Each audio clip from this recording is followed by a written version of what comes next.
Carlos Alcaraz's firm response to criticism over his game? Is Carlos Alcaraz in crisis or simply taking his time to find his rhythm? After a season start full of criticism and unmet expectations, the young Mercian has decided to speak out and defend himself. And he has done so with a firmness that has stirred the tennis world.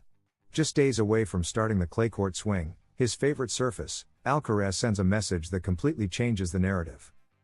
Today, we analyze his statements, the reasons behind the criticism, his response to the detractors, and what lies ahead in this crucial part of the year. Carlos Alcaraz has been the target of numerous criticisms during this start to the 2025 season. After falling in the quarterfinals of the Australian Open to Novak Djokovic, his performance has shown a certain inconsistency that has raised concerns. Many expected that, with Jannik Sinner suspended, Carlitos would take over the tour. But the reality has been different. The lack of titles, beyond his win in Rotterdam, has cast doubt on his current form, though not on his undeniable talent or long-term potential.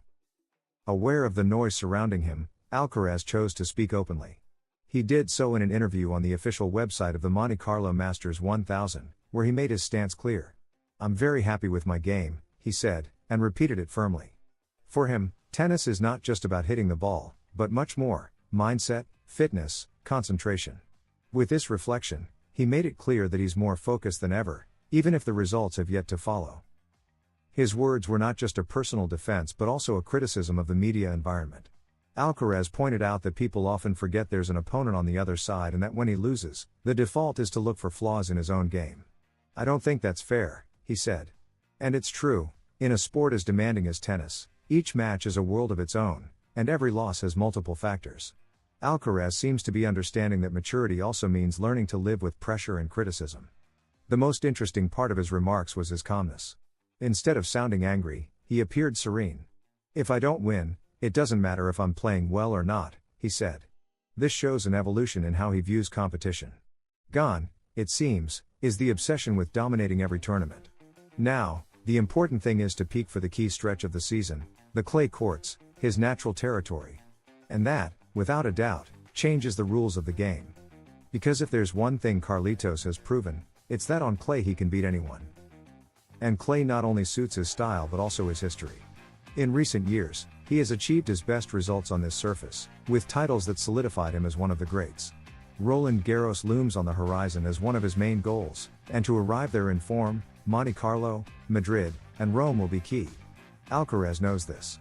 That's why his focus is on regaining his rhythm beyond the immediate result. The positive aspect, in all this, is that the most decisive part of the calendar has yet to be played.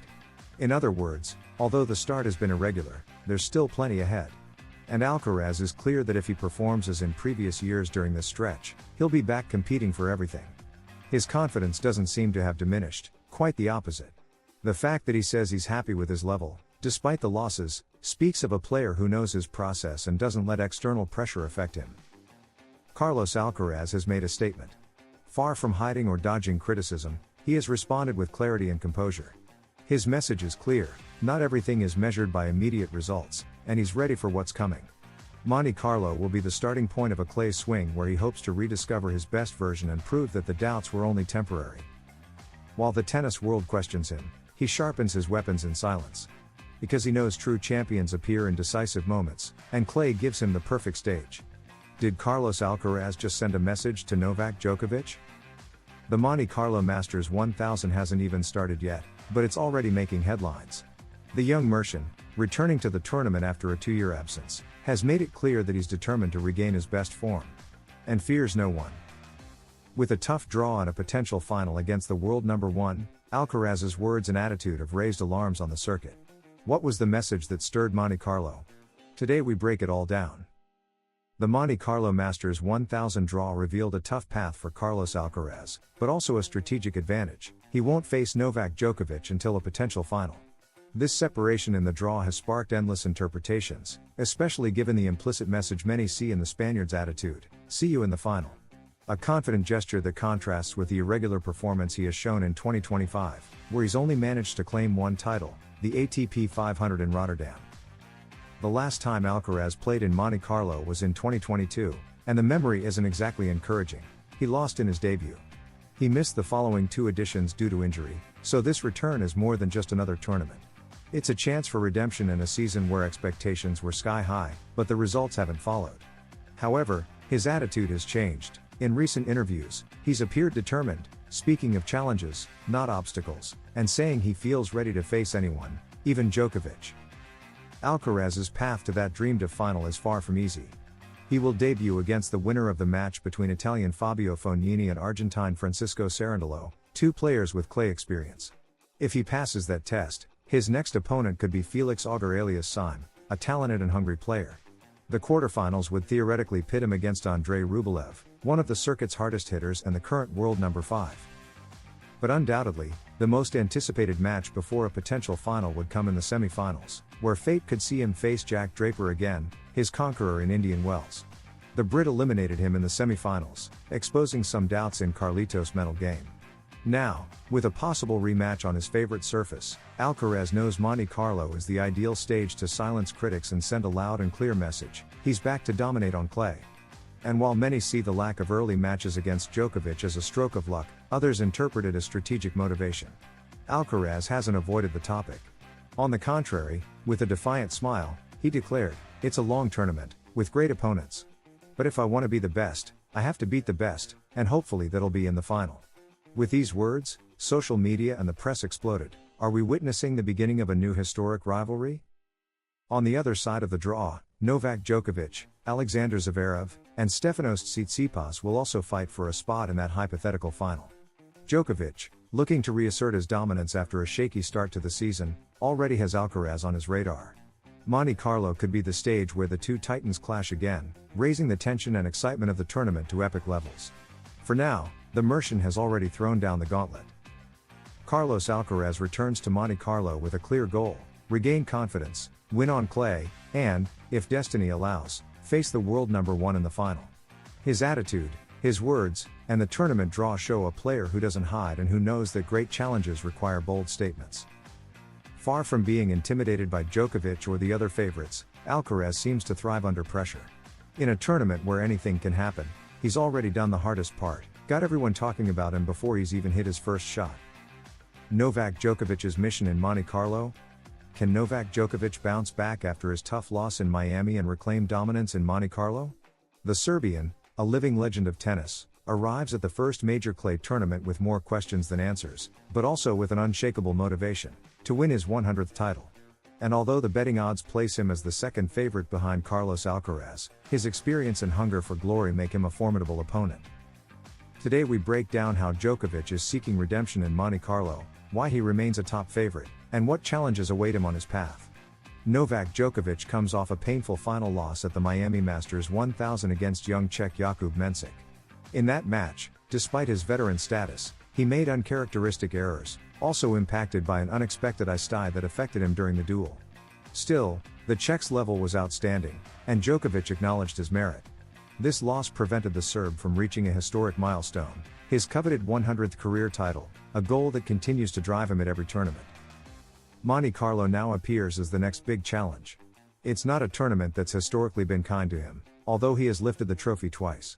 Unlike other surfaces, clay is not his natural habitat, but that doesn't make him any less of a contender. On the contrary, Djokovic is ranked number 5 in the world, but his career puts him among the favorites in any context or surface. His ability to adapt and overcome obstacles has made him a living legend. The oddsmakers know it. Despite the Miami loss and the emotional blow it caused, Djokovic remains the second favorite in Monte Carlo. The first, of course, is Carlos Alcaraz, who thrives on clay, although his irregular 2025 season also raises some doubts. The Mercian has only won 1 title so far, so his favoritism is based more on potential than recent results. But Djokovic doesn't just want to compete, he wants to win. He knows Monte Carlo means much more than just another trophy. It's the perfect opportunity to send a message to the tour, that he still has fuel in the tank, that he can adapt to any situation, and that he remains one of the greats. The Serb has spoken confidently about his physical and mental readiness for this part of the season. His focus is on consistency, avoiding unforced errors, and better managing key moments. Another factor driving him is the chance to reach 100 titles, a milestone achieved only by 2 other players in history, Jimmy Connors and Roger Federer. That round number has become a kind of positive obsession for Djokovic, who is willing to give everything on court to reach it as soon as possible. Monte Carlo, despite not being his strongest tournament, represents the best opportunity at this point in the year before facing the challenges of Madrid, Rome, and Roland Garros. And while all eyes are on Alcaraz and Djokovic, Stefanos Tsitsipas, the current Monte Carlo champion, has been somewhat overlooked. Despite winning in Dubai this year, few see him as a strong candidate to repeat his title at this Masters 1000. The Greek's confidence seems to waver in the shadow of the two big favorites. That opens the door for Djokovic to strengthen his path to glory and perhaps shake off the sting of Miami. Novak Djokovic is determined to leave the Miami disappointment behind and focus on the big goal, his 100th title. Monte Carlo, while not historically his best tournament, offers the chance to kick off the clay season with momentum. His experience, champion's mentality, and obsession with perfection make him one of the most dangerous players in the draw. While everyone looks at Alcaraz, Djokovic sharpens his tools in silence, waiting for the perfect moment to strike. In Monte Carlo, he could write a new chapter in his legendary career, and no one dares to count him out. Big advantage for Carlos Alcaraz in Monte Carlo. The Monte Carlo draw is favorable for Alcaraz, who has a golden opportunity to fight for another clay title. The Monte Carlo Masters 1000 draw is official, and luck has smiled on Carlos Alcaraz, who won't face an especially difficult path in his quest for this title. The Spanish player begins the clay season, his standout surface, and does so with an important first step, thanks to a rather favorable draw. The world number 3 can no longer surpass Sinner before the Italian returns to the tour, due to his failures in Indian Wells and Miami. But he will have the chance to claw back key points in the battle for world number 1, and Monte Carlo could be the perfect place to do so. There are 1,000 points up for grabs, and his opponents, up to the final, are manageable enough for Alcaraz to aim for the title. Luck smiles on Carlos Alcaraz in the Monte Carlo draw. Carlitos will begin his journey in the second round of the season's first clay tournament, and won't face major challenges until the final rounds. In tennis, any opponent can be dangerous, especially given the Merchant's inconsistency this season, but it's true that until the semifinals, he won't meet the toughest names in the draw. In his first match, the Spaniard will debut against either Francisco Cerundolo or Fabio Fognini, with the Argentine being the more dangerous of the two. If he overcomes that debut, something he failed to do in Miami, Alcaraz will face Felix Auger-Aliassime or Matteo Arnaldi, both of whom he's favored to beat. After that, if the world number 3 secures wins, the tournament's key rounds begin, and his path will get progressively harder. In the quarterfinals, he'll have to face Rublev, Fils, or Monfils, while in the semifinals, the real test begins. To reach the final, Carlitos may face Jack Draper, his conqueror in Indian Wells, Ben Shelton, one of this season's breakout stars, or Casper Ruud, ATP world number 6. If the Spaniard reaches the final, he'll battle for the title against players like Djokovic, Medvedev, Rune, or Tsitsipas, the reigning champion of this tournament. In other words, the finalist from the much tougher half of the draw, filled with marquee matchups. With this draw, Alcaraz avoids major confrontations en route to the title and has a golden chance to claim another trophy this season and silence the doubters. Especially on clay, a surface that gives him a significant edge.